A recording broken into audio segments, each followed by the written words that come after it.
അവളിനി ഇവിടെ എന്തെല്ലാം പ്രശ്നങ്ങൾ ഉണ്ടാക്കുന്ന ആര് കണ്ടു? അമ്മ ഇങ്ങനെ രോഷം കൊള്ളേണ്ട ഒരു കാര്യമില്ല. ഞാൻ കൊടുത്തത് സ്ലീപ്പിംഗ് പിൽസ് ആണെന്ന് അവർക്ക് മനസ്സിലായിട്ടൊന്നുമില്ല. ഷീറ്റ് വിരിച്ചോണ്ടിരുന്നപ്പോ വല്ല ബോധക്കേടും വന്ന് വീണു പോയതാണെന്ന് കരുതിക്കോളും. എടി, അവർക്ക് രണ്ടുപേർക്കും ബോധമുള്ളപ്പോ എത്ര വർഷമായി ഇതൊന്ന് പറഞ്ഞു സമ്മതിപ്പിക്കാൻ ഞാൻ പ്രയാസപ്പെടുന്നു. പിന്നെ ബോധമില്ലാത്തപ്പോ അവരെ ചതിപ്പെടുത്തി ഒന്നിപ്പിക്കാൻ നോക്കുന്നത്. എന്റെ കണക്കുകൂട്ടലൊന്ന് ചെറുതായിട്ട് പിഴച്ചുപോയി. അല്ലെങ്കിൽ രണ്ടും കൂടി ഇപ്പോ ആദ്യരാത്രിയും കഴിഞ്ഞ് മുറിന്ന് ഇറങ്ങി വന്നേനെ. മലർപ്പൊടിക്കാരന്റെ സ്വപ്നം മാത്രമായിരുന്നു നിനക്കിപ്പോ മനസ്സിലായില്ലേ? ഞാൻ ആ മണ്ടത്തരം കാണിച്ച് ശരിക്കും ഇങ്ങനെയൊന്നും അല്ലായിരുന്നു ചെയ്യേണ്ടിയിരുന്നത്.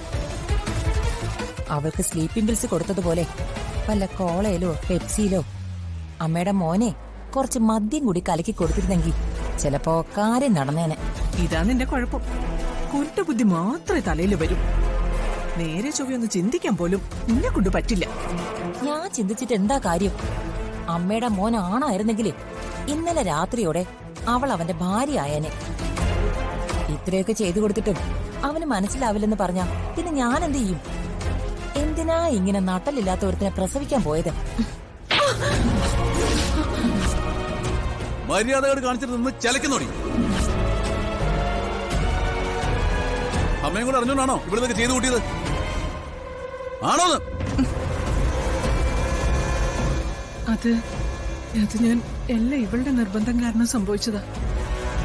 നിങ്ങളൊക്കെ എന്താ എന്നെ സമ്പ്രദായം കുറിച്ച് വിചാരിച്ചു വെച്ചേക്കുന്നത്?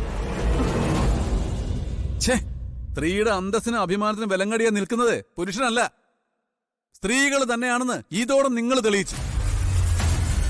നിങ്ങളുടെ രണ്ടുപേരുടെയും കല്യാണം നടന്നു കാണണമെന്ന് അമ്മ എത്ര നാളുകൊണ്ട് നിങ്ങളുടെ പിന്നാലെ നടന്നു പറയുന്നു. അതുകൊണ്ട് ഒരു പെണ്ണിന്റെ അഭിമാനത്തിനും അന്തസ്സിനും ഒട്ടും വില കൽപ്പിക്കാത്തതാണ് ഞാനെന്ന് നിങ്ങൾ വിചാരിച്ചോ? മോനെ, അമ്മ എങ്ങനെയൊന്നും ചിന്തിച്ചിട്ടില്ല. അമ്മ സമൃദ്ധയെ കുറിച്ച് പിന്നെ എന്താ ചിന്തിച്ചു വെച്ചിരിക്കുന്നത്? ആരാ എന്താണെന്നൊന്നും നമുക്കറിയില്ലെങ്കിലും അവളുടെ കഴുത്തിൽ കിടക്കുന്ന താലി മറ്റൊരു പുരുഷന്റെയാ. അറിയാലോ, നിങ്ങളെപ്പോലൊരു പെണ്ണല്ലേ സമൃദ്ധി. അവളുടെ ഭാഗത്തുനിന്ന് എന്താ നിങ്ങൾക്ക് ചിന്തിക്കാൻ പറ്റാതെ പോയത്? ഇവക്ക് മനസ്സിലായില്ലെങ്കിലും അമ്മയ്ക്കെങ്കിലും അത് മനസ്സിലാക്കാൻ സാധിക്കണ്ടേ? സമൃദ്ധ അന്യ ഒരു പെണ്ണാണ്, വിവാഹിതനായ പുരുഷനാ ഞാനും, ഒരു പെൺകുട്ടിയുടെ അച്ഛനുമാ. എന്റെ മോളുടെ അമ്മയായിട്ടാ അവളോട് ജീവിക്കുന്നത്.